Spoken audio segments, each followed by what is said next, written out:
Yan, hello sa inyo mga kaprinting, no. Ito yung ginawa natin na double blinking lights, no. Pinalitan natin ng flex wire ng ano, yung sensor ng ano, yung bumabasa sa encoder strip. Yan, pinalitan natin ng flex wire, tapos ibinalik sa atin ng customer kasi nagdo-double blinking lights uli, no, na error. So nung chinek up ko kasi ang sagot sa problema, teknolohiya tulo sa mundo.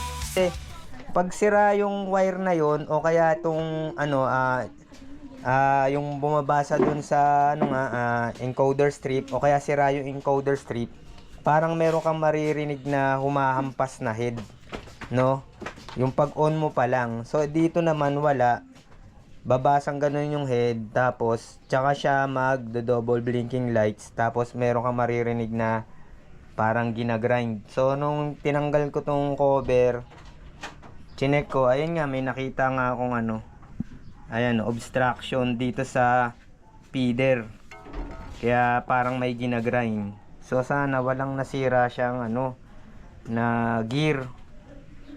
Yan, subukan lang natin tanggalin, tapos binila na rin ng customer ng ano waste pad, no. Yan, alisin lang natin to. Yun lang, ingat lang kasi minsan pag may mga bata, ano, hindi natin maiwasan yan. Ang mahirap dito yung mga paper clip, yung maliliit, yung ipit ng ano, no, yung ipit na bakal, yan. Lalong-lalo na yung ano, yung staple wire, yan, mas maano yun kasi maliliit yun eh. Yan. So to alisin ko, tapos subukan ko ulit.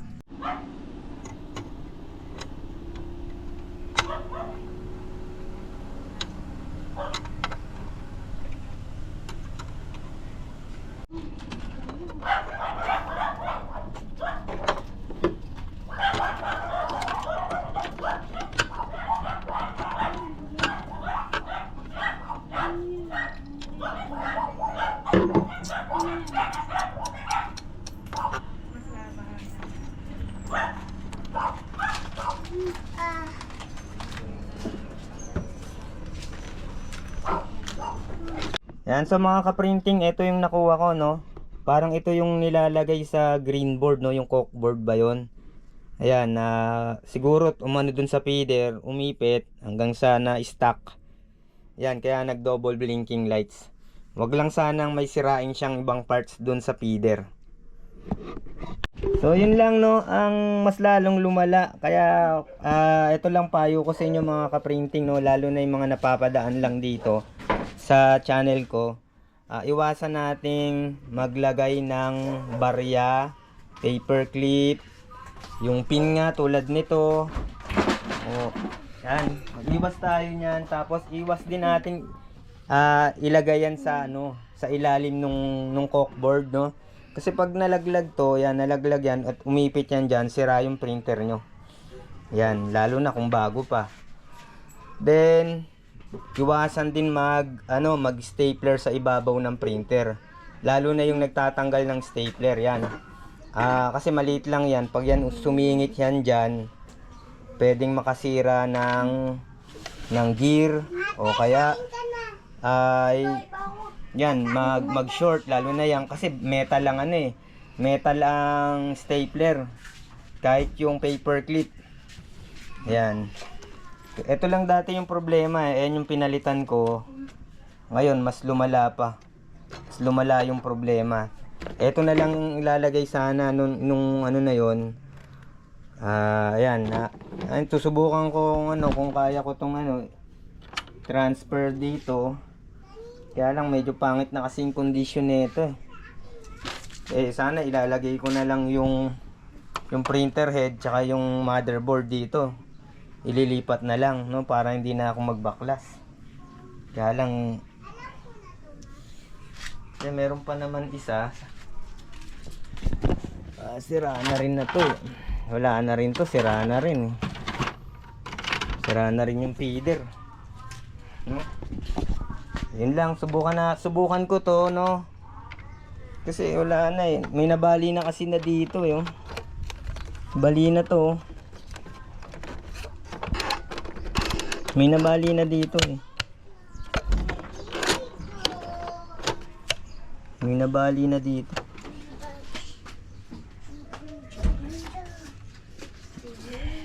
No? May spring dyan sa loob. Bali na yon.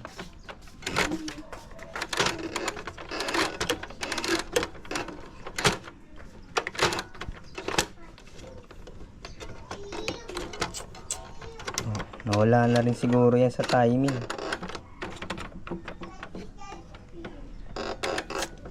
Ano? Kailangan ma-check.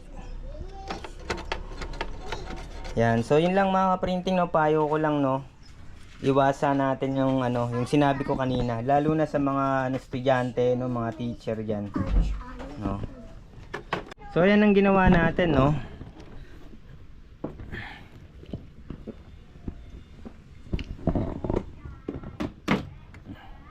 Yung ginawa natin, no, pinalitan natin nito. Yan, may naputol dito. Yan, yung nandun sa may ano, no, sa may gilid. Tapos nakalas din to, no. Kasi pag ikot niyang ganito, nagkaroon ng ano doon, ng harang, no. Napipigilan niya yung pag-ikot. Nakalas din to. Ayan, to nakalas din kung timing disc, no. Ito yung pagka nagpipid siya, siya yung nagta-timing na pag gumaganon yung ano, nakalas siya. Kaya yun, nagkaroon din ng problema. So ganun yung magiging problema pag naladyan ng ano, pero mayroong mga pagkakataon naman na ano, na alisin mo lang. Basta hindi nakalas yung timing disc, walang naputol. Matanggal mo lang yung nalagay na bara dun sa loob, na babalik na sa dati. Kaya lang dito sa case nito, sumiksik kasi dun, no? Dun pa talaga sumiksik. Kung dito lang sana sumiksik yan, tatanggalin lang yan, napunta dun, kaya meron siyang sinirang parts, no? Yan to, tatry ko tong ano, yan, didikit ko lang to. Pero to napalitan ko na galing dito. Napalitan ko na, no? Ito, sulit na to. Ilang parts na yung nakuha ko dito. So yan, ilalagay ko ngayon dito. Ito, ididikit ko pala to. Ito na lang, ididikit ko. Ito na lang yung last, no? Tapos tatry ko na kung gagana siya. Yan. So magme-merienda muna, no? Yan. Yun nga yung posibilidad na masira dyan, no? I-check up nyo yung timing disc, no? Baka nakalas. Tapos ito, hugutin nyo to. May lock lang naman yan dito, may lock lang. Hindi ko na kasi na video, itong lock na to. Gamit kayo ng long nose. Tapos i-press nyo lang to, matatanggal nyo na. Tapos may spring dyan, ingatan yung tumalsik. Then i-check up nyo kung may nasirang gear dyan o may naputol, may natanggal na spring. Kasi sa loob nito, may spring dito sa loob. Yan, baka nakalas yung kinakabitan. Yun, yan yung mga posibilidad na mangyari pag naladyan ng mga kung anong bagay sa loob. Yan.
Yan, so ikakabit na lang natin. So ite-testing kung okay na.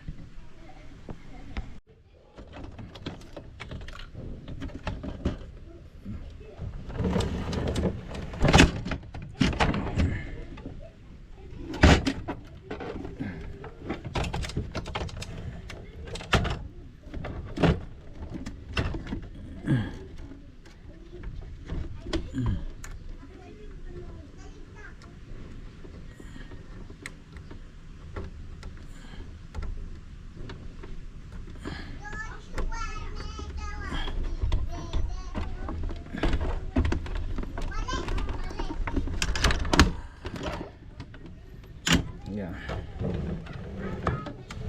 Yan. So ite-testing muna natin bago natin ilagay yung takip.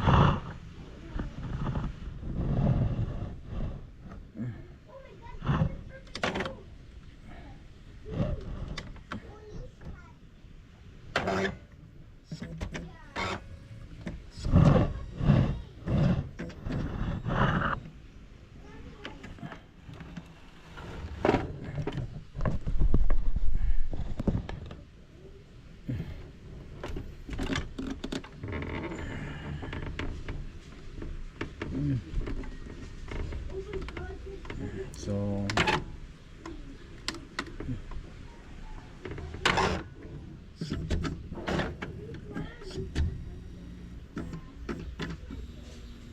yan, parang normal naman, no? Parang normal naman siya, wala nang blinking lights. So nakalas din yung encoders disc. Yan yung naging problema rin. Tsaka yung sa gilid yung gear. Parang okay na. So testing natin, no. So yan, test natin uli yung Xerox, no. Yan. Pindutin natin.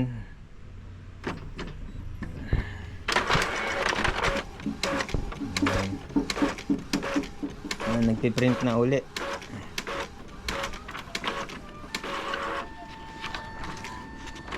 Ito, head clean lang siguro. Head clean lang. Isa pa.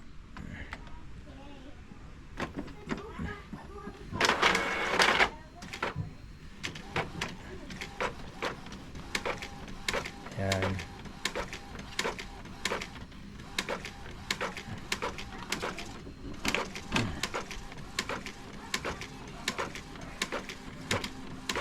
And so okay na, no, papalitan ko na lang ng ito yung waste pad.